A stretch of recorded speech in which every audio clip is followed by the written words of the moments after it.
Il faut savoir que la différence entre chiites et sunnites, si vous demandez à Alger ou au Caire quelle est la différence entre un sunnite et un chiite, c'est comme si je vous demandais, vous, quelle est la différence entre un chrétien presbytérien et un chrétien baptiste. Donc nous n'avons pas affaire à la lutte entre deux conceptions du monde et deux théologies, deux dogmes. Il y a un seul Coran pour les chiites et pour les sunnites, et grosso modo, sur les grands signes de dogme, on est à peu près dans la même dialectique. La rivalité, elle est une rivalité historique. C'est que sur le Moyen-Orient, il y a l'Iran, avec ses 80 millions d'habitants, qui est au seuil nucléaire, qui vient surtout de réintégrer la communauté internationale.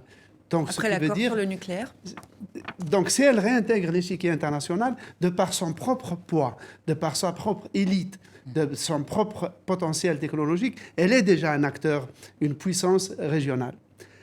Tandis qu'en face, on a l'Arabie saoudite qui abrite les lieux saints de l'islam, ce qui lui donne un surcroît d'influence et de puissance énorme, qui est dédoublé par la puissance du pétrole, mais l'Arabie saoudite a des rivaux sur la scène sunnite, alors que l'Iran n'a pas de rivaux sur la scène chiite. L'Arabie doit compter avec la Turquie, qui est non seulement une puissance sunnite, mais qui est une grande puissance industrielle, qui est membre de l'OTAN, qui est l'héritière de l'Empire ottoman. C'est donc un véritable rival. Il y a l'Égypte qui est à côté.